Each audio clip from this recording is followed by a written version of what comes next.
நம சிவாய. வணக்கம். நான் ஜோதிடர் மகேஷ்ஜி பேசுகிறேன். குரு பகவான் ஒரு ஜாதகத்தில் எப்படி அமைந்தால் ஜாதகரை எப்படிப்பட்ட இக்கட்டில் இருந்தும் தக்க சமயத்தில் காப்பாற்றி விடுவார்.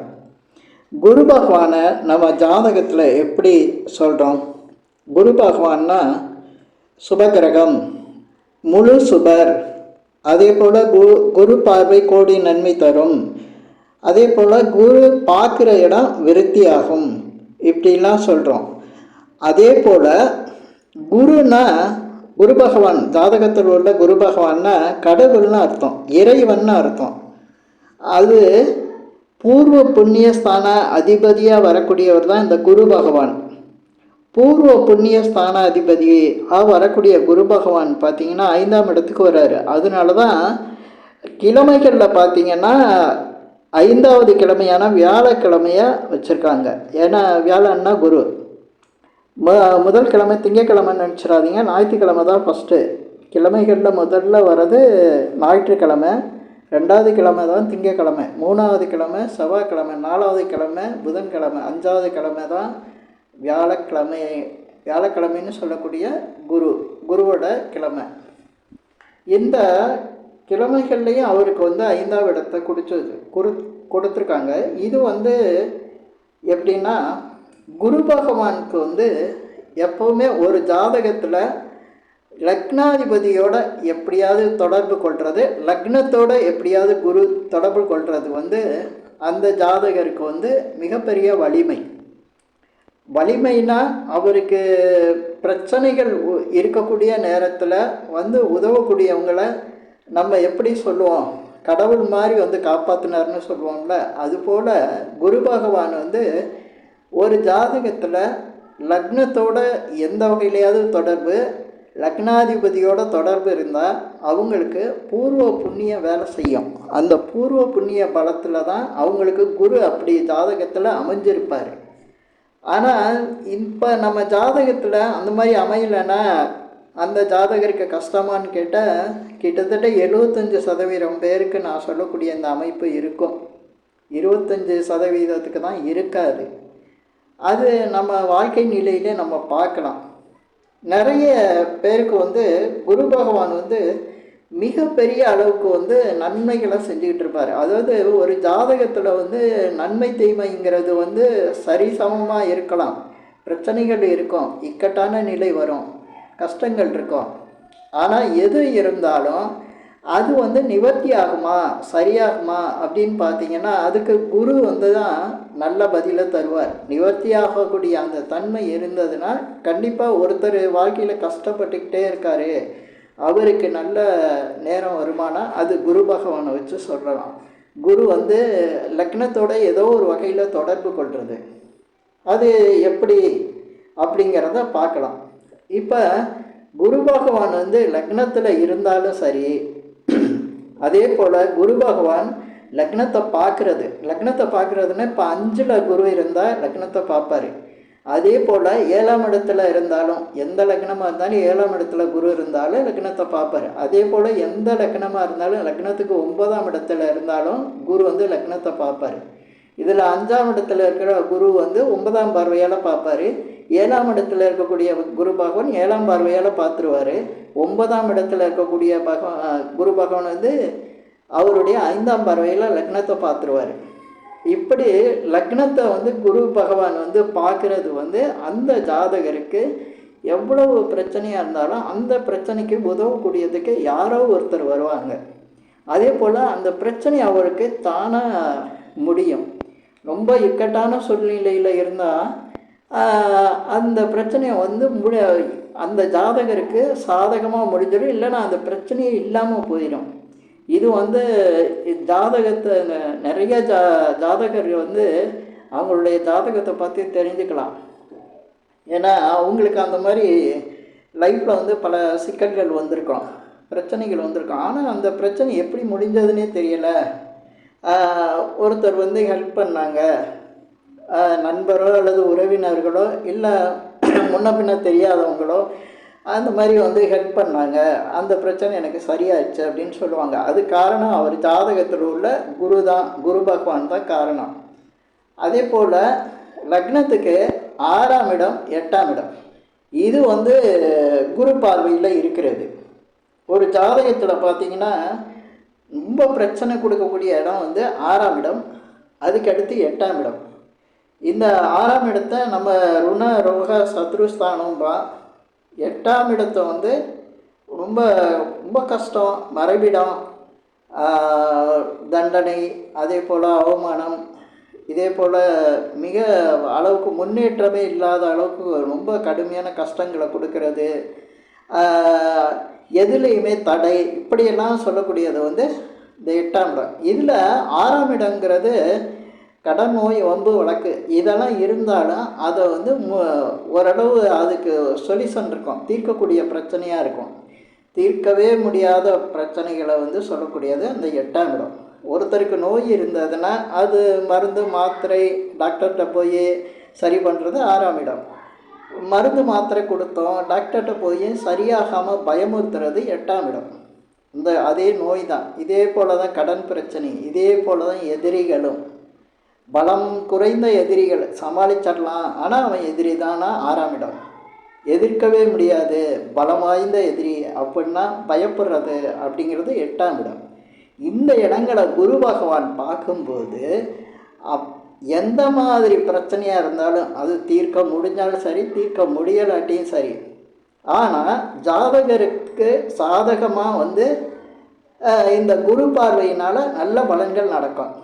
அப்போ குரு வந்து தனது 5, 7, 9 இதில் ஏதாவது ஒரு பார்வையில் 6ஆம் இடத்தை பார்த்துருக்கிறது.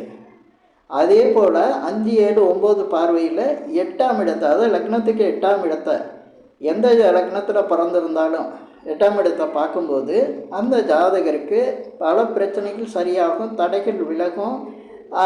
இப்போ நோயெல்லாம் இருந்துச்சுன்னா அந்த நோயெல்லாம் வந்து சரியாயிரும். அதே போல் 6ஆம் இடத்துக்கும் அப்படி தான். இப்படி குரு பகவான் வந்து தன்னுடைய பார்வை பலத்தால் வந்து பல பிரச்சனைகளை வந்து கடவுள் மாதிரி காப்பாற்றிக்கிட்டு இருப்பார் ஒவ்வொரு ஜாதகத்துலேயும்.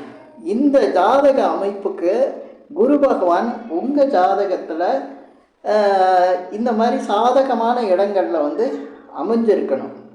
இப்போ குரு பகவான் வந்து லக்னத்தில் இருந்தாருன்னா பொதுவாக அந்த ஜாதகருக்கு உயர்ந்த அந்தஸ்து கிடச்சிரும்.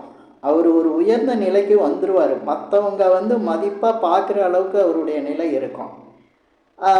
அதே போல் அவருக்கு நல்ல குணங்கள் இருக்கும். அதே போல் அவருக்கு லக்னாதிபதியோட குரு சேர்ந்துருந்தா, இப்போ லக்னாதிபதி எங்கே வேணாலும் இருக்கலாம், அந்த லக்னாதிபதியோட குரு இருந்தாருன்னா நிச்சயமாக அவர் வந்து எல்லா பிரச்சனையும் சரி பண்ணி ஏன்னா அவருக்கு வந்து எல்லாமே குணங்கள் நல்லதாயிரும். குரு கூட இருக்கும்போது குருவோட குணங்கள் அவர்கிட்ட வந்துடும். அப்போ அவருக்கு வந்து பிரச்சனைகள் வந்து குறைய ஆரம்பிச்சிடும். பிரச்சனைக்கே அவர் போக மாட்டார். ஏன்னா குரு கூட இருக்கும்போது அவர் பிரச்சனைகள் விலகக்கூடிய நிலையில் இருப்பார். அதனால் குரு பலமாக அவருக்கு சாதகமாக இருக்கும்போது அவர் எடுக்கிற தவறான முடிவுகளால் அவருக்கு பிரச்சனைகள் இருந்தால் கூட அவர்கிட்ட ஒரு சிறப்பு குணம் இருக்கும்.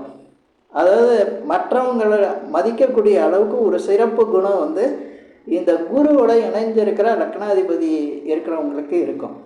அவர்கிட்ட மற்ற குறைகள் இருந்தாலும் அந்த குறைகள்லாம் எடுபடாது. குரு அந்த லக்னாதிபதியோடு சேர்ந்து இருக்காரு அப்படின்னா அவர்கிட்ட உள்ள அத்தனை குறைகளும் மறைஞ்சு அந்த குருவோட தன்மை தான் அவரை காப்பாற்றும். அவருக்கு மதிப்பும் மரியாதையும் கௌரவம் அந்தஸ்து இதெல்லாம் கொடுக்கக்கூடிய தன்மை குரு பகவான் கொடுத்துருவார். இப்போ ஒரு ஜாதகத்தில் பார்த்திங்கன்னா இந்த மாதிரி குரு 6ஆம் இடத்தை 8ஆம் இடத்தை பார்க்குறது, லக்னத்தில் இருக்கிறது, லக்னாதிபதியோடு சேர்ந்து இருக்கிறது, இப்படி லக்னத்தை குரு எங்கே இருந்தாலும் பார்க்குறது, லக்னாதிபதி எங்கே இருந்தாலும் அதை குரு பார்க்குறது, இது எல்லாமே அவருக்கு என்ன அதில் உள்ள முக்கியமான விஷயம் அப்படின்னா அவருக்கு பூர்வ புண்ணிய பலன் அதிகமாக இருக்கும்.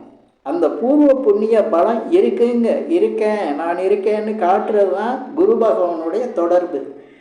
அந்த தொடர்பு இருக்கும்போது, இல்லைன்னா பூர்வ புண்ணிய பலம் இல்லைன்னா அந்த குருவோட தொடர்பு அந்த ஜாதகருக்கு அந்த ஜாதகத்தில் கிடச்சிருக்காது.